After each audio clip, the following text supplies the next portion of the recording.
The left hand is on the left hip, and we are preparing our right arm to do a big circle.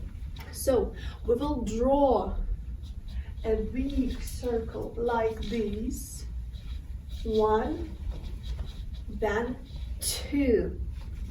Try to do this very strong and control your veil.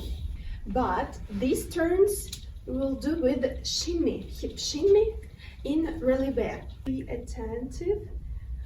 We are doing this shimmy in releve with bending knees. So let's start. 1, 3,